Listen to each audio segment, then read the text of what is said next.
So welcome back.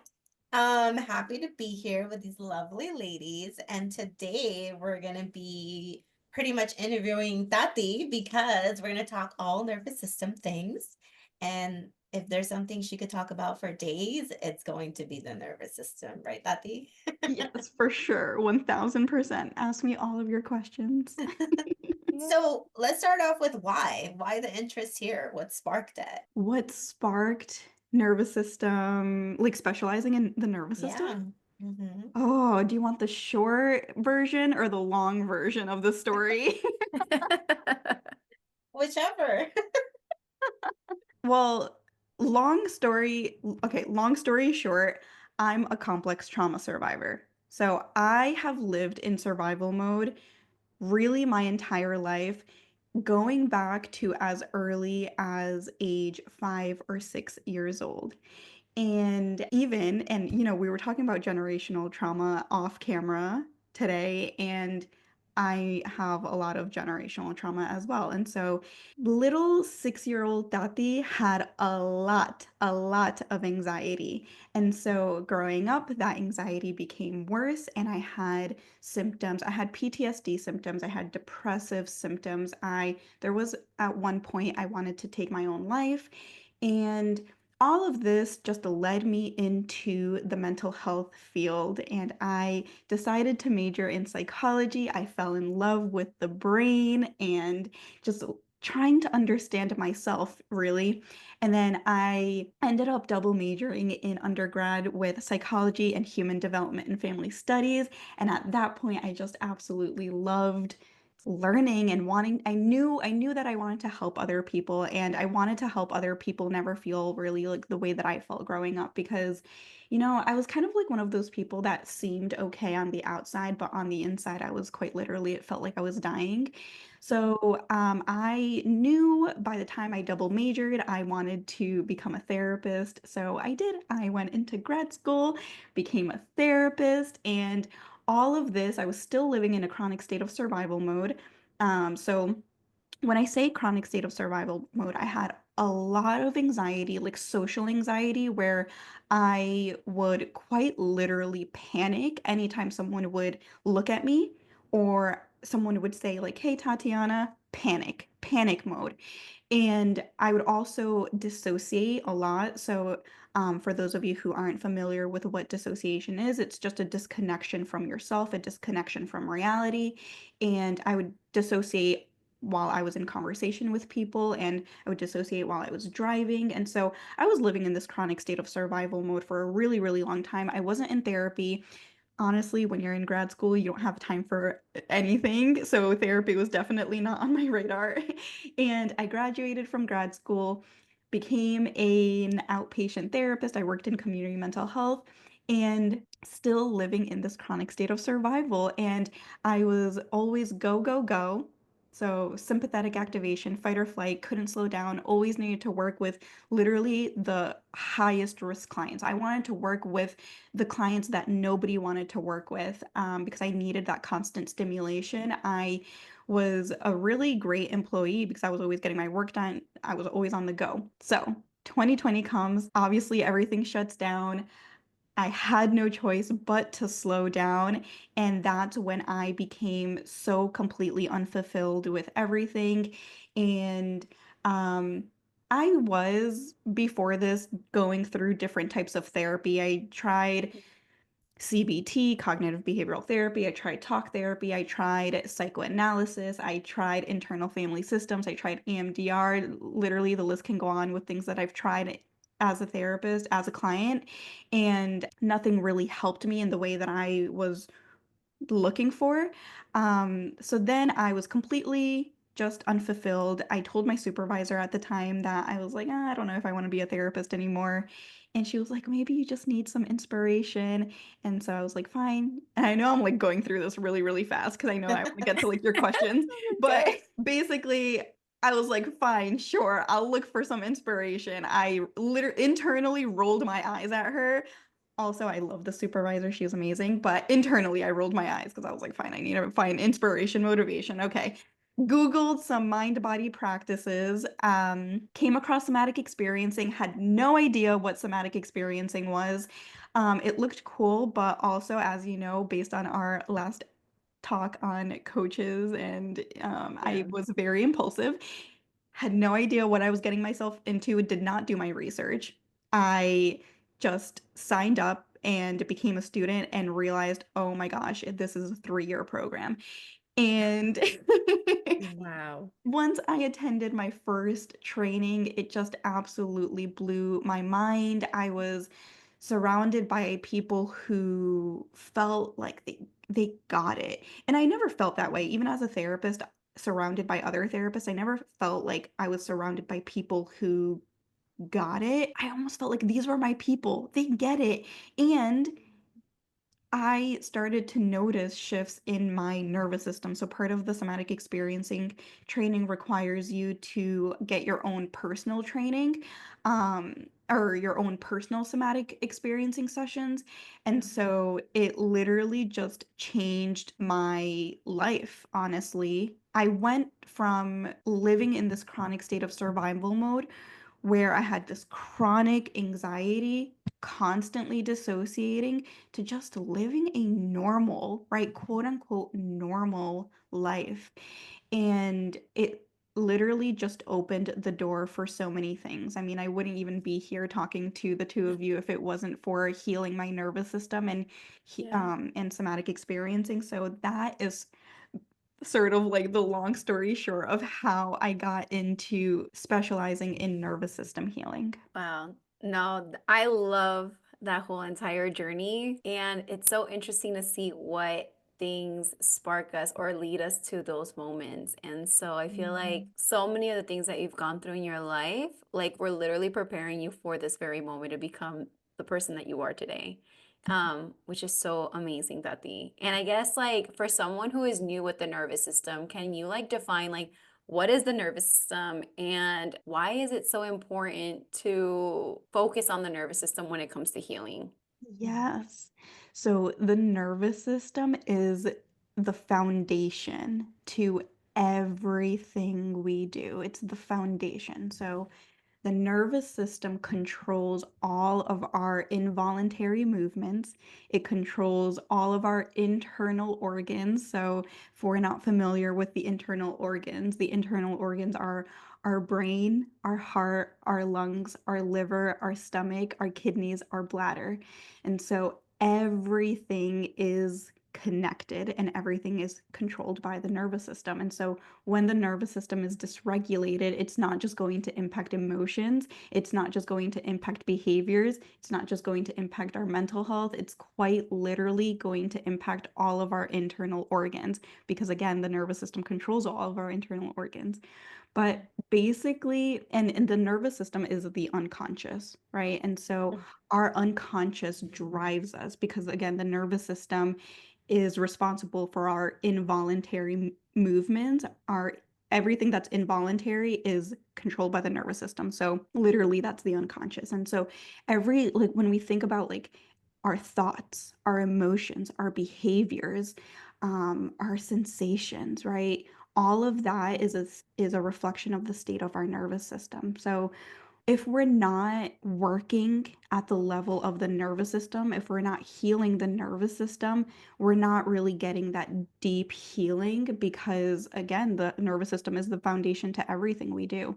I really truly believe that our lives are a reflection of the state of our nervous system. So, where we are today in our lives, aside from like the systemic, shit that's going on.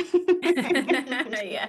Right, like it really is everything in our lives is a reflection of the state of our nervous system. So like take my example, right? When I was living, oh my gosh, it felt like I was living in community mental health. I wasn't living there, I was working there. But it definitely felt like I was living there. But I felt like there was no other life outside of community mental health for me, right? Mm, Because it was like this tunnel vision.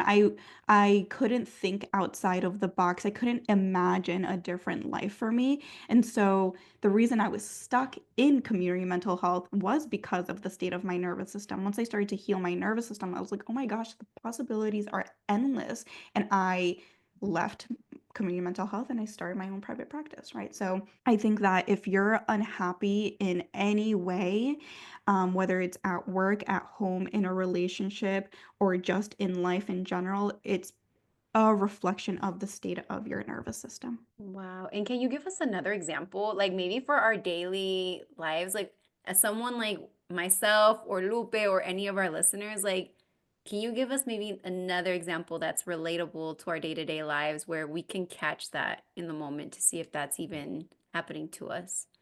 Yeah. Okay. So I guess maybe this would be a good time to talk about like the different survival states. Yeah, that could. Because I think that if we can understand our survival states, we can kind of begin to apply it to our daily lives. So, our survival states are fight, flight, and freeze. I don't talk about fawn because fawning is a learned response, it's a behavioral response, it's an adaptive response, versus our fight, flight, freeze responses are our physiological responses. Mm, So, when we think about the fight response, the fight state, that's sort of like when we have road rage. Any angry drivers out there? That's your fight state. When you get defensive, when you're stubborn, when you are resistant to something, when you feel like you're on guard, when you feel like you can't trust people, tension throughout the body. Do you ever find yourself clenching your jaw or your hands are in fists and you're like, oh my gosh, why am I so tense or tight? Why am I holding my hands like this? That is all a reflection of the fight state. And just like, so all of the survival states are sort of like spectrums, right? So there are mild symptoms and signs of each survival state, and then there are more severe signs and symptoms, right? And so that's an example of the fight state. The yeah. flight state, which is actually, I feel like, the most common for most people, is when we're experiencing racing thoughts, over worrying, when we we have fear of something, when we're hyper vigilant, when we have intrusive thoughts, when we have heart palpitations, when we get startled easily, when we can't slow down, when we're always on the go, hustle culture, all of that. Things like that live in the flight state. Mm, Okay, and then our freeze state is where depression lives, where burnout lives, where exhaustion, chronic fatigue, low self-esteem, low self-confidence, feeling stuck, feeling like you can't take action in your life, feeling like you know all of the things in your mind, but for some reason you just can't get yourself to do it. That is all part of the freeze state. Dissociation lives in the freeze state. Feeling physically or emotionally numb lives in the freeze state. Um, the list can go on, but those are sort mm. of like the common things. Bruh, this is heavy because I'm sitting here like I go through all three of them. Which brings me to a question. Can you live in more than one state at the same time? Yes, you can live in more than one state. And then this brings me to just kind of explaining what a dysregulated nervous system is versus a regulated nervous system. So we are all human. Nobody's a robot here, right? And so Yeah. it's important to remember that we are all going to experience these things. We're all going to be in states of fight, flight, Mm, and freeze. It's normal. It's part of being a human. yeah. But the difference between a dysregulated nervous system and a regulated nervous system is a dysregulated nervous system goes into these states of fight or flight or freeze, and it gets stuck there for hours, for days, for weeks, for months, or for years, right? Mm, Versus a regulated nervous system can go into these states of fight, flight, or freeze, and then it's only there for like maybe minutes, And then it comes back down into a state of parasympathetic, which is where our nervous system is feeling safe and grounded and connected. So it's not about never going into these states of survival. It's about not getting stuck there for hours or, like I said, months, years, weeks. Um, but yes, we can experience all three at the same time. But if we're stuck in all three for a long period of time, that is when our nervous system is on overdrive, right? It's functioning, it's working really, really hard to keep you alive. And so we definitely don't want to be in all three for a long period of time. That makes sense. And does environment have anything to do with that as well? Let's say, for example, if you're in one state, like in flight, environment have anything to do with it? Because that would be such an interesting concept for people to maybe realize like where they're at. Just like looking around, who's around them, like is it at home? Is it with certain family members? Like I'm kind of curious to see like does environment play a big role on that? Not One. the certain family members. I know for real. Yes. 100%. Yes. Yeah. So That's everything, so funny. everything. Think of everything in your life. Dude. Everything is either supporting your nervous system or dysregulating your nervous system. Literally everything, every person, every environment, every situation, every food, every behavior, right? Your daily habits, everything is either supporting your nervous system or dysregulating your nervous system. Oh my gosh, Tati. So, like, okay, what if we notice that certain things are dysregulating our nervous system to the point where it's becoming, like you said, very consistent? Then how does one step away from being dysregulated to then becoming more regulated? Like, what could we do in these instances? For example, like if I recognize that like Lupe said, like I'm going on all three, but maybe flight is my main consistent thing where I'm getting stuck on that cycle. How do I support my nervous system as of today to be like, you know what, it's okay, Edie's like, we're fine, we're safe, and this is what I'm gonna do to make myself feel safe. Yeah. So the nervous system only speaks the language of physical sensation. The nervous system does not use logic. We have, as humans, we have a logical brain.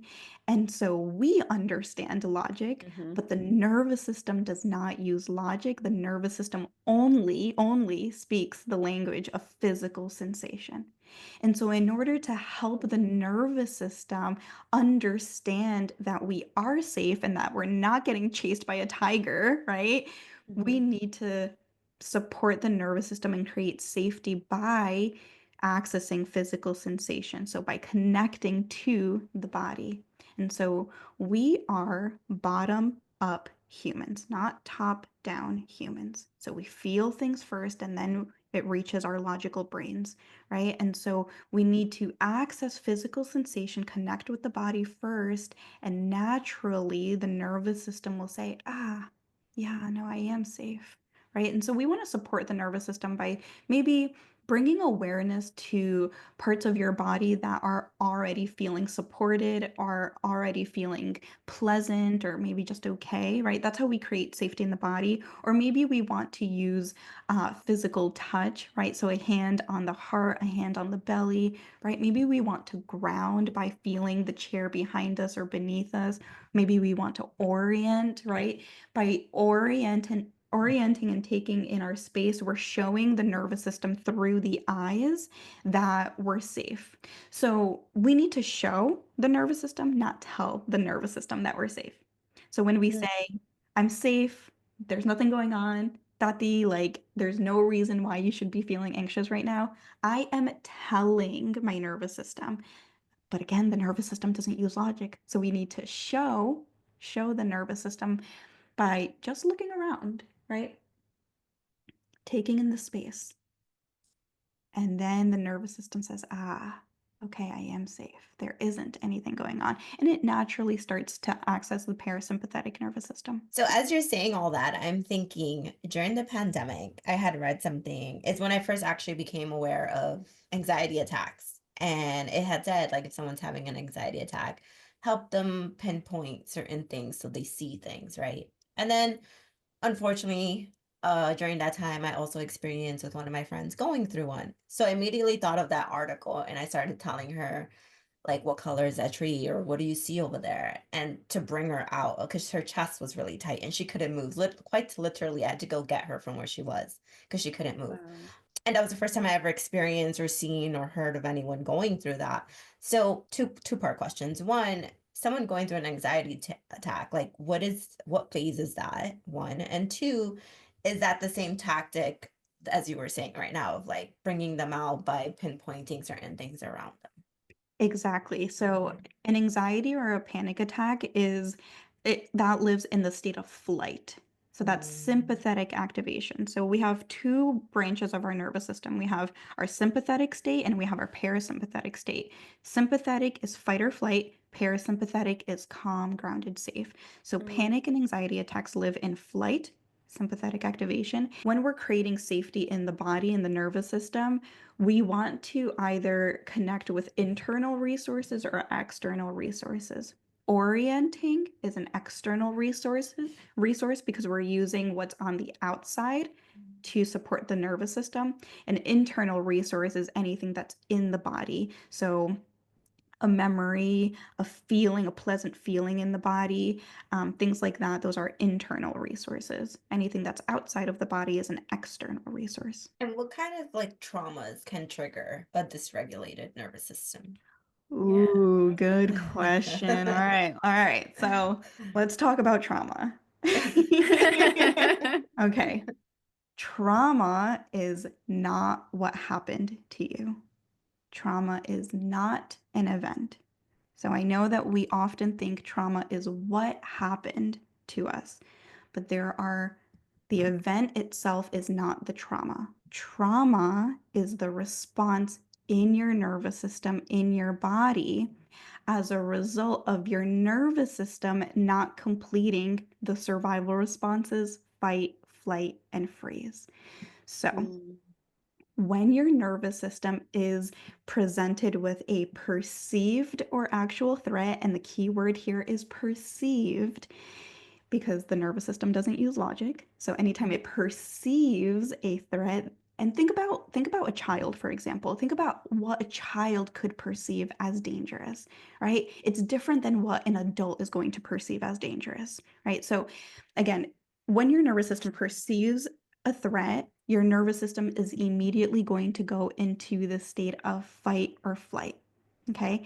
If your nervous system can't fight the threat, or flee from the threat immediately without thinking, right? Your nervous system acts quickly.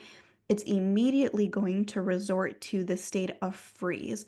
Freeze Mm, is immobilization. Think of a deer, right? Yeah. It becomes immobilized with fear, right? Frozen with fear. So, when the nervous system can't complete fight, flight, or freeze, that survival energy gets stored in the body. That survival energy is the trauma. So Wow. trauma is not an event. Trauma Mhm. is that survival energy that gets stored in the body. So think Yes. about two people who have experienced the same exact event. It could be, I'm going to use a car accident, so a trigger warning, right? Mhm. So let's say two people experience the same exact car accident. Only one of those people could develop trauma because it's not about the event itself. It's about how someone's nervous system responded in that moment, right? Whether the nervous system was able to complete those survival responses or discharge that survival energy in that moment. And if it's not, then it gets stored in the body and it develops trauma. And so when we think about what kinds of trauma really, I mean, it's really anything. And I think that, when I think about how people are like, well, not everything is trauma. Actually, everything is trauma. If your nervous system is dysregulated, you have a traumatized nervous system because again, trauma isn't the event. trauma is the survival energy in the body. So if you are constantly living in a state of fight, flight, or freeze, if you have a dysregulated nervous system, you have a traumatized nervous system. So trauma healing and nervous system healing go hand in hand. I'm mind blown. Go ahead, Lupe. I know you have something else. I don't know what I'm asking, but because you mentioned like the perception of like danger, let's say, right? So for a child, those dangers are different. So now, is it possible that every child goes through some type of dysregulation in their nervous system because danger is different in their world compared to an adult? Yeah, that's such And a good maybe this is question. out of your scope. I don't know, because I know you deal more with adults. Actually, so I actually studied, I was a child and adolescent therapist for 4.5 years. And Oh. and I worked in a behavioral school. I wanted to be just a child therapist, but after I left community mental health, I was like, no, I'm only going to work with adults. So now I only work with adults, but I have a long history of working with Mm, little tiny kids. Mhm. It goes back to the supports that a nervous system has, right? And so if a child experiences something really scary and they don't have any kind of internal supports or external supports, think like a very nurturing and supportive caregiver, then most likely they will develop trauma, right? But if they experience something really scary and they have a very supportive um, caregiver or other external supports or internal supports, like in their body, then they won't develop trauma. So it really goes back to the capacity and resiliency that the nervous system has, um, and whether or not we can supporting it. supporting it. Yeah. Mhm. Yeah. That's such That's a like, good one. Oh, go ahead, Lupe. sorry, just an analogy that came to me. That's like an athlete, obviously. If an athlete maintains a healthy ritual, a healthy environment, a healthy workout, a healthy eating habit, they're like, and I'm thinking athlete like football, right? Because that's the most like dangerous one. They can resist the hits more than someone who is not an athlete and who is not going to the gym every day, right? So the way they receive that impact while playing that sport is going to be very different because of the way they support their system themselves. Exactly. Yeah, no, that makes a lot of sense. 100%. And I think I appreciate the fact that you actually identified and defined that correctly, right? Where it's trauma is not the event, but trauma is like the capacity of how your nervous system is able to regulate those emotions that come up. And I think about kids, right? Like when we have our family systems where we're like growing up with the same parents, you have maybe 3 or 4 siblings, and you guys have the same experience with the family, but depending on each child's capacity, it can at some point develop into trauma. And I think that's so important for us to understand that, because there are maybe families or people out there that say, well, I don't understand why my sibling or my cousin couldn't endure this when I went through it and I'm completely fine. Right. So I think it's so good that you touch base on that. And again, really emphasize on it's based on our capacity. And then also, I think you mentioned resiliency, right? Like, and again, not to say that we're not all resilient, we are, but again, like it's just being aware of like where we're at, right? Because again, we Mhm. all are in different spaces when it comes to that, and our nervous system too. So it kind of just made me look at my body differently, where I was like, oh, pobrecita, like she has her own capacity too. And if I push her too hard, or she's not in the right supportive environments that can really nurture her internally or externally, then that can lead to trauma. So I Mhm. thought that was such a good thing to just be aware about, right? Especially for those of us who maybe feel like we haven't gone through trauma. Um, it's just being empathetic for other people who are around us that may have that experience, because that kind of just is a mind blown thing, right? Where we're like, wow, it's the nervous system, it's their capacity, and just having empathy towards that. Yeah, 1000%. I have a theory. This is not a scientific theory. This is not backed up by any kind of This is Tati. research. This is this is a personal opinion. That anyone who says I don't have trauma probably has trauma. Why would you say that? Tell us more. Why? Tell us why. I don't, because I think that the reality is that, you know, if you're a human, you're going to experience some kind of trauma. That's the reality. No one has a perfect nervous system, and you could have like the most supportive, like maybe you didn't experience childhood um experiences that caused trauma in your body, but maybe something else happened in your life that caused trauma in your body. And so I think that if you live in this country, let me tell you, most likely you probably have a dysregulated nervous system. Like systemic trauma is a real thing. And so, I mean, generational trauma, really, like if anything, right? Yes. Like we were talking about, like everyone has generational trauma. Nobody believed in mental health, and that's my theory. That's my personal opinion and theory that like if you say you don't have trauma, you probably do have trauma. Yeah, because you mentioned such good points though. Because again, for all our listeners right now, like before we got onto this and started recording, we were talking about generational trauma and just generational cycles and how one carries that in this lifetime. And so many of us, if you have committed to the healing work and transformation and all that stuff, and even if you don't realize it, you are living through the experience of your ancestors that may have been passed down to you, and you're kind of wondering like, well, why the heck am I going through this roller coaster of life, and why is certain things hitting me?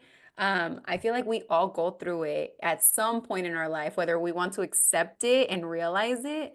But like you said, that I think capacity is everything. And I think that depending on where we're at, I think that many of us, that I think when we realize it and we're in it, there are so many people like myself where I'm like, I'm in this journey where I'm accepting that maybe is some trauma that I was avoiding for so long, but I'm now in this place where I'm like, it's time to uncover that, and it's so important for us to know because our body holds so much wisdom. And think about it, the nervous system is part of our body. And like you said earlier, it's not a logical thing, it just feels, right? It goes from, I think you said bottom up, right? Something like Yeah. that.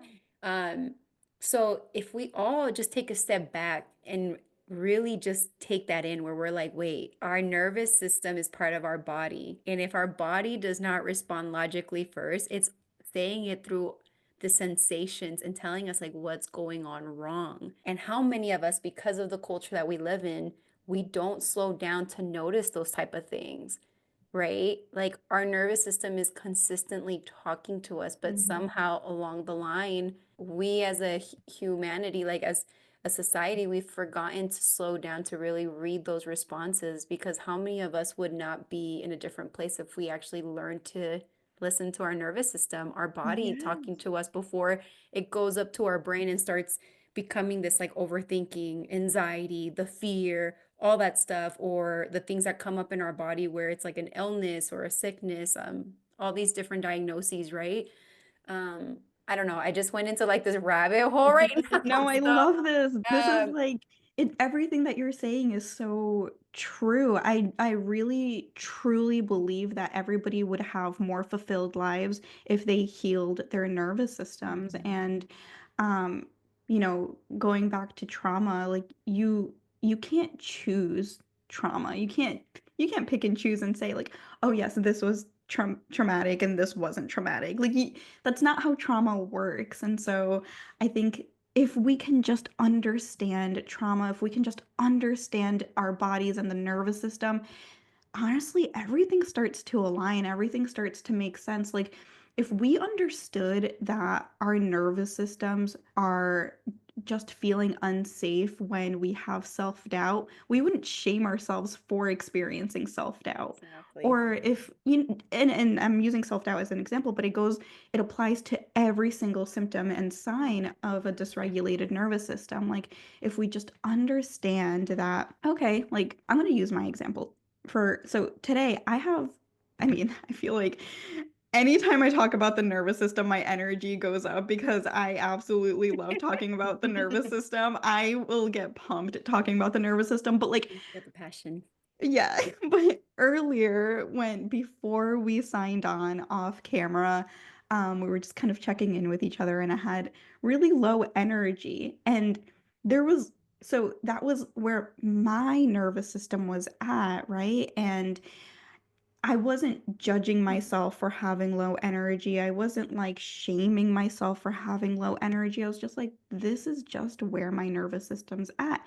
And now I'm talking about the nervous system and I love it and I'm passionate about it. And now that's shifted, right? And so I think if we can just understand that everything in our lives, the way that we show up in the world is just a reflection of the state of our nervous systems, then there wouldn't be so much shame and judgment towards it because we understand that the nervous system is just doing its thing. 100%. I could see a whole different light with that if so many of us were more aware, right? And like you said, it's just like a root, like foundational aspect of part of our healing journeys. Because again, in order to really heal, I feel like it all goes back to the root, right? Like I always think about the tree. I just love the tree analogy of like, of course, there's so many other resources that can still help. So you can bear that beautiful fruit that's on your tree, whether it's like an apple tree, whatever it is, right? We want your fruit to be healthy. But if the root is still like icky and is not receiving all the nutrients that it needs, all that other stuff tends to fall out and that tree becomes to weaken. And I think a lot of us need to start seeing our bodies in that way. Our body is the root, the nervous system is the root. So once we start to heal that, of course, we can use those other resources to help us manage our day to day lives. And like you said, fulfill and like like feeling fulfilled more and more and be joyful and actually like be more resilient. Like, I think about your podcast, Tati, and she is resilient and it kind of all aligns as to what you're saying. Like, that's how we just all can operate in our optimal state, I feel. Understanding though, right, that it doesn't completely go away, but we learn how to manage it. And that's so important, especially in the world that we live in today. Like, we all need more of that. I think as a health coach, I obviously also think of like we have the capacity and the ability to heal our own bodies. It's a matter of identifying where is it that the healing needs to happen and and then once you identify it, how do you heal that? So I think my question for you also is there any specific examples, solutions that you could give us when it comes to flight? This is where you feel it on your body. When it comes to freeze, this is where you feel it in your body. And if that's where you feel it, what are some things that, we can start doing to help our system?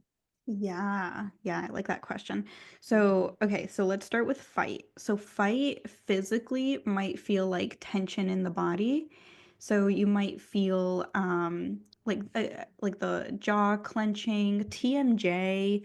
Often, I used to have TMJ when I was living in chronic survival mode. So, TMJ, if you're not familiar, it's when your jaw gets stuck. It gets stuck and like you can't or like some people can't open their jaws Seen that before. like Yeah. because it hurts it's really painful or it gets stuck. My jaw used to lock. It used to lock and I would panic because I'm like, oh my gosh, I have no idea what's happening. That used to happen a lot when I was in survival mode, and since I started healing my nervous system, I haven't had that issue. So I do believe that TMJ is reversible. I also think a lot of things are reversible, like chronic illness and diseases, and I feel like that's a whole nother topic. That's a whole That's other a whole nother episode. episode. Yeah, yeah, yeah. Totally. So okay, so tension in the body. Let's see, like the fists clenching or feeling like urges to hurt someone, kick something, throw something, even if you don't actually act on those things, just like the feeling in the body, that still indicates fight. And we want to lean into those feelings. We don't want to suppress those feelings. So, and I don't mean like going and hurting somebody. I'm not saying throwing things. But I think there is a way to access that healthy aggression so that we are leaning into those states. Feeling that rush in your body. So that's all fight. And then flight could be like heart palpitations. Going back to fight, burning sensations in the stomach. That's also an indicator of the fight state. And I'm also just talking about like the physical feelings because I think we can also go into like diagnoses, like I was saying, like with chronic illness, I feel like that could also indicate like different, like I'm thinking like acid reflux, IBS, all Mhm. of that. Like for Do we example, need like a part two for I that? know we I need a part swear. two. Yeah. Like IBS is, for example, is like irritable bowel syndrome Mhm. is your nervous system being in both sympathetic activation and freeze at the same time. So going back to what you were saying, Lupe, of like, can you be in all three? Yes. So IBS is a perfect example of that. And so many people have IBS. I feel like that's one of the most common gut concerns that I hear. But going back to the flight response, so heart palpitations, like those butterflies in your stomach, tightness in the chest, shallow breathing, shakiness, or feeling like you have like you're restless, feeling a lot of energy in your body that needs to be released. And I don't automatically recommend shaking out that energy. I don't recommend that. I think that there are other ways that we can move through the flight state. Even though shaking could be a good coping skill, it's not always the most appropriate way to address that restlessness. But it really depends on everybody's nervous system. But going back to and then freeze, that could be like physical or emotional numbness, feeling like I'm touching myself, but it doesn't feel like they're my hands. It almost feels like it's somebody else's hands, like disconnection, feeling emptiness in the stomach, nothingness, right? Nothingness could be state of freeze, feeling stuck, like you can't move. Like, I don't know, this used to happen to me in meetings all of the time. When I would be in a meeting, I felt like I couldn't move. I couldn't get up. I felt like I was stuck. That's a perfect example of freeze. So those are some of like the physical sensations in the body. But again, everything is a reflection of the state of your nervous system. So your thoughts, your emotions, your behaviors are also reflections of the state of your nervous system. So it's not just about the physical feeling, because sometimes it's harder to access physical feeling if you're not familiar with this work. Sometimes it's easier to acknowledge like the thoughts or the behavioral patterns that are coming up for you. And that also tells me or tells us Mhm. what state your nervous system is in. I'm mind blown because I'm like, the more I hear you speak, the more I think about my body. And I'm just like, oh my gosh, like, I wish I knew of this way sooner because I feel like it would have supported me a lot more. But again, I think it's a beautiful thing now that for our listeners who are first like listening and are like, wait, there's such a thing as somatic experiencing, and I can actually heal my nervous system. Um, Again, like, use this as your moment and your pillar to be like, I'm gonna commit to like healing that, learn more about it. So that way we walk around feeling better than what like that what we've been experiencing in the past couple of years or so, right? Because I feel like a lot of us, it's a buildup of not knowing. And because of the buildup of not knowing, now it's led to maybe wherever you're at in your current life, right?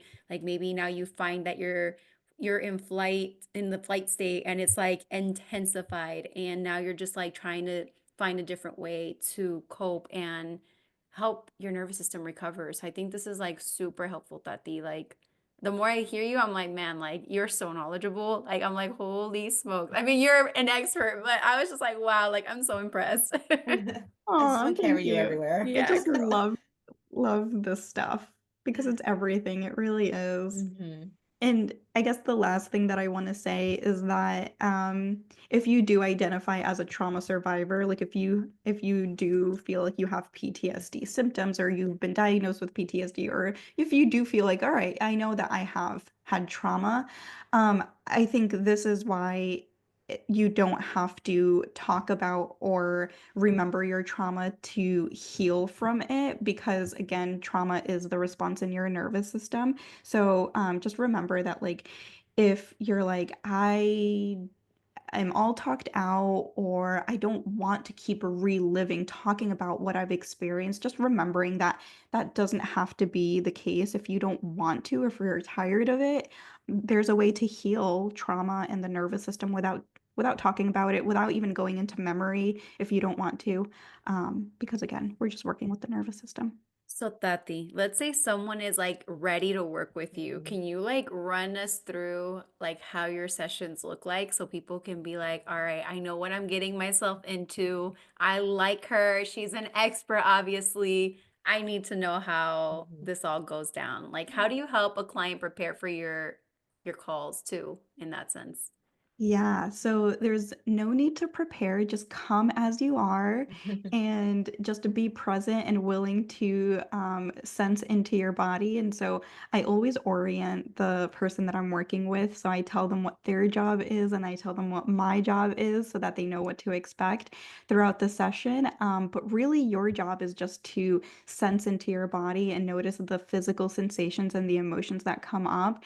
And then also reporting back to me what you're noticing in your mind, like images or memories that might come up, thoughts, words, but also like physical sensations and emotions. And so based on what you report back to me and based on what I'm observing, then it's all up to me to move you gently through those survival states, but it's a super gentle way. It's not like we're doing any catharsis. It's not like anything,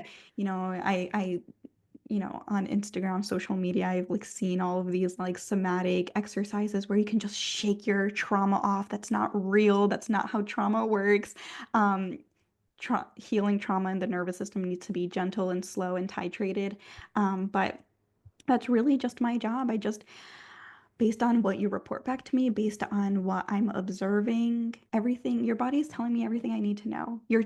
Your tone of voice, your eye contact, your body language, everything tells me what I need to know to help you move through these survival states. And so, yeah, that's I guess that's what you can expect. I don't know if I explain. I know both of you have already had somatic experiencing sessions with me. Does Yeah. that feel accurate It to does. what like someone can expect? Okay. Mhm, A hundred mhm, percent. And just mhm. in case if you want to hear like more of our intake on that, I know Lupe and I shared on our previous episode about like what our experience was with working with Tati, how amazing she is, how she is that guide that's going to allow you to really understand your body more, to build that relationship with it, to build a relationship with your nervous system, to just kind of go through it, like Tati said. So I highly recommend you guys to try it out. If like anything sparked your interest where you're like, I'm curious, I want to learn more, Tati is your person. And I promise you that her session is going to just reveal so much for you. And it's just going to be so healing in so many ways. No, it's definitely true. And I like what you said, like you're very careful of like picking up and analyzing body language, tone of voice. Geez, I gotta watch what I say in front of you now. She's gonna know Oh when my I'm gosh, mad, no. when I'm sad. This is why That's I a have no great thing. friends. No. Stop. We're your friends. I know. I love it. I love it.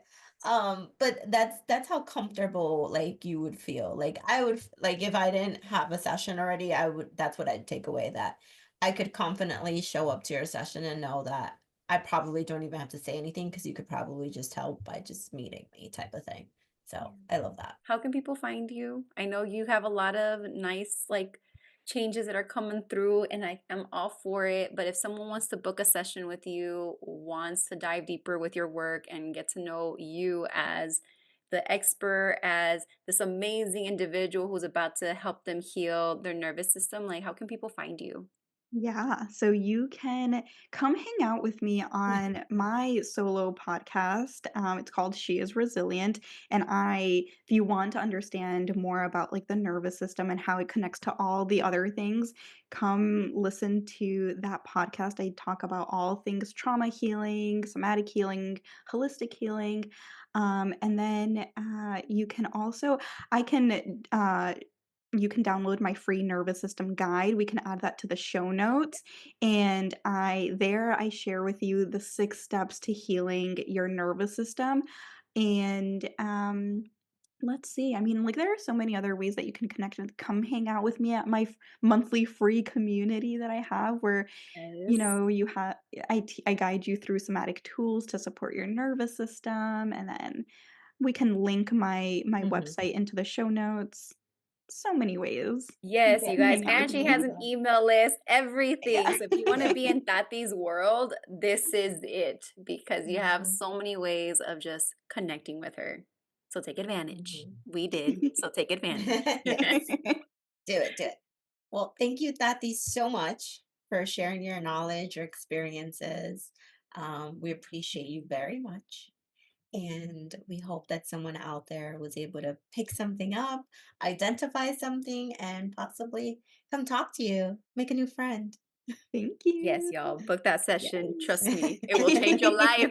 Yeah, it will. All right, ladies. Well, thank you so much for tuning in. As always, we are grateful for our community. We're grateful for our listeners. And just thank you all for always cheering us on, whether it's on Instagram, on YouTube. And just remember, we're still taking celebrations. So send your celebrations our way. And if you have any questions too, like please let us know what your questions are. And we're more than happy to answer that. But till then, stay lit and we'll catch you all next time. Thank you for joining us today on LUPE Podcast. We hope this conversation has ignited a spark within you so that you keep embracing your journey. Remember, transformation takes time, but every step brings you closer to the life you're meant to live. If you enjoyed this episode, please subscribe, share, and leave a review. Let's continue this journey together. Until next time, stay lit and keep transforming.